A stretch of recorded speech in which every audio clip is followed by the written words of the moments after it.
안녕하세요. 변호사 안기옥입니다. 아내가 남편의 반대에도 불구하고 학업 성취를 위해서 장기 해외 연수를 수시로 하여서 부부 갈등을 심화시킨 경우에 이혼 사유가 될까요? 아직까지 구독, 좋아요, 알림 설정을 못하신 분은 꾹 눌러주시고 시청하시면 감사하겠습니다. 이 사건 사안은 이러합니다. 이들 부부는 결혼 당시 남편은 흉부외과 의사로서 레지던트 과정에 있었고, 아내는 중학교 교사로 일하고 있었습니다. 남편은 지방에서 경제적으로 어려운 환경에서 자랐고, 아내는 서울에서 비교적 풍족한 환경에서 자랐습니다. 결혼 당시에도 시가로부터 별다른 지원을 받지 못해서 남편은 마이너스 대출을 받아서 결혼 비용을 부담하였고, 아내의 집안에서는 혼수나 예단 등에 많은 신경을 썼다고 합니다. 이들 부부는 결혼하면서 6개월 정도 아내의 친정에서 친정 식구들과 함께 거주하다가 아내 집안의 지원을 받아 남편 근무지 옆으로 아파트 전세를 구해서 신혼생활을 하였습니다. 이들 부부는 혼인생활을 하면서 남편이 시어머니에게 생활비를 보내드리는 문제, 종교의 차이 등으로 크고 작은 갈등을 겪었고, 그런 갈등이 있을 때마다 아내는 남편이 결혼을 하자고 해서 결혼을 했다거나 남편의 처지가 불쌍해서 결혼했다는 식의 말을 자주 하다 보니 남편은 그때마다 자괴감을 느꼈다고 합니다. 남편은 결혼 후 레지던트로 4년간 일하면서 업무 특성상 거의 일주일에 한 번 집에 올 정도로 바빴고, 아내도 교사로 일하면서 대학원 과정을 밟는 등 바쁘게 생활하다 보니 남편은 아내와 빨리 자녀를 가지고 부부가 함께 사는 평범한 결혼 생활을 간절하게 바라게 되었고, 남편이 레지던트 생활이 끝날 무렵에 아이를 낳고 함께 살기로 계획을 세웠습니다. 이들 부부는 남편이 레지던트 과정을 마치고 속초에서 공중보건의로 근무하게 되자 아내도 직장과 대학원을 쉬고 자녀를 데리고 속초로 가서 남편과 같이 지내게 되었습니다.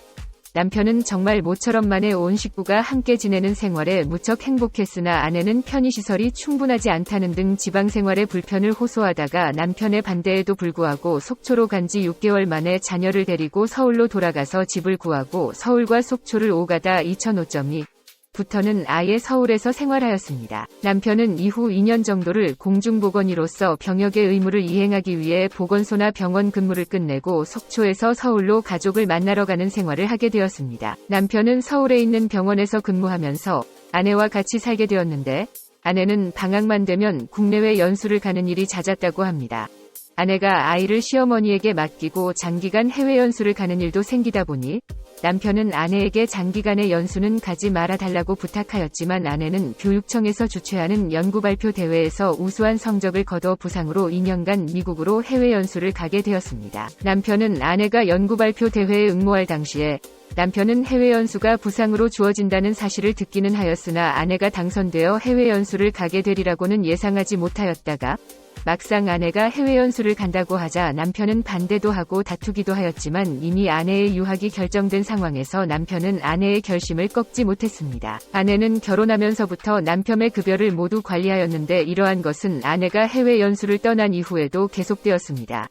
이 아내는 해외 연수를 가면서 부부가 아이와 함께 살던 아파트의 전세 보증금 2억 6천만 원을 반환받아서 그중 1천만 원을 남편에게 주고 남편은 이 1천만 원으로 병원 앞에 원룸을 구해 자취생활을 하게 되었고, 나머지 2억 5천만 원은 아내의 친정어머니가 보관하고 있다고 아내의 명의로 강남의 아파트를 구입하는 사용하였는데, 아내의 친정어머니는 이 아파트에다 가등기를 설정해 놓았습니다. 아내는 해외 연수 중에 방학 때 한국에 들어와서도 남편이 사는 원룸에서 살지 않고 친정으로 들어가서 살았는데, 아내가 다시 미국으로 돌아가기 얼마 전에 남편의 휴대폰으로 간호사가 장난 문자를 보낸 것을 보고는 아내는 남편을 의심하는 것이 도를 지나쳐서 이 사실을 병원에 알리겠다고도 하고 간호사들이 사과하도록 하라고 요구하기도 하였습니다.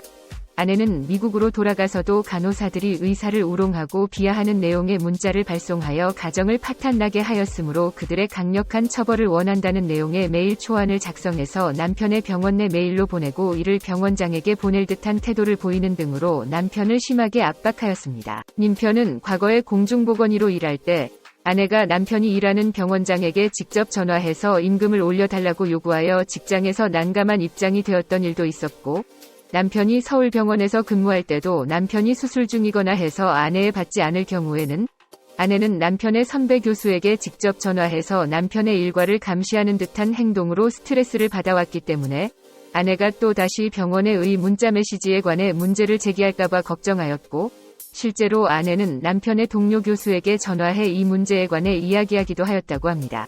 이 일로 남편은 아내에게 크게 실망하고 아내의 해외 연수로 인한 자신의 처지를 비관하게 되었습니다. 그 이후에는 남편은 아내에게 정이 떨어져서 아내가 연수 도중에 한국에 들어오거나 심지어는 아내가 영구 귀국을 한 이후에도 아내를 만나려고 하지 않아서 각자가 집을 얻어서 별거에 들어갔습니다. 남편은 이러한 생활이 지속되자 아내가 해외 연수 등으로 동거 의무를 저버려서 11년간의 결혼 생활 중 상당 기간을 고독하게 생활할 수밖에 없었고 그 과정에서의 신뢰감 상실로 부부관계가 회복할 수 없을 정도로 파탄에 이르렀다고 주장하였으나 아내는 남편과의 이혼을 원하지 않는다고 항변하였습니다. 이 사건을 담당한 법원에서는 이들 부부가 별거에 이르게 된 선행 원인인 아내의 해외 연수는 그 자체로 남편을 유기한 것이라거나 정당한 이유가 없다고 할 수는 없지만 아내가 해외 연수를 마치고 돌아왔으므로 이제 가족이 함께 살면서 부부 갈등을 해결하고 혼인 생활을 유지하기 위해 상호 노력할 기회가 왔는데도 더 이상의 노력을 거부하였다는 점에서 남편에게도 혼인 파탄의 책임이 있다고 판단하였습니다. 다만 아내는 가족 모두가 함께 동거하는 혼인 생활에 대한 남편의 간절한 바람을 이해하기보다는 자신의 직업적 성취에 비중을 두고 자신의 생활 방식만을 고집해 왔으면서도 유학기간 막바지에 이르러서는 남편의 부정행위 여부 확인에만 급급하여 부부 사이의 감정의 골이 회복하기 어려울 정도로 깊어지게 된 것으로 보인다고 하였습니다. 나아가 피고가 해외 연수를 떠나면서 살고 있던 아파트의 보증금 중 1,000만 원만 남편에게 주어서 원룸에서 살게 하면서 전세 보증금을 반환받은 돈으로 구한 아파트에는 친정어머니 명의의 가등기를 하는 등으로 남편의 신뢰와 감정을 상하게 하는 행동을 계속하였다. 고 판시하면서 이러한 사정을 종합적으로 고려하면 이들 부부의 갈등은 어느 일방의 특정한 잘못 때문이라기보다 서로에 대한 배려와 이해가 부족했기 때문으로 보이고 부부 갈등이 심각해진 상황에서 각자 자신의 의견만을 내세웠을 뿐 애정과 신뢰를 바탕으로 부부 갈등 해결을 위한 충분한 노력을 하지 않았다. 고 볼 때 이들 부부는 모두에게 혼인관계 파탄의 책임이 있고 그 책임의 정도는 동등하다고 판단하였습니다. 어찌 보면 이 사안은 직장에서 성공과 가정의 행복의 균형을 맞추는 것에 실패한 사례가 아닌가 하는 생각이 듭니다. 깊어가는 가을날 행복하시고요. 감사합니다.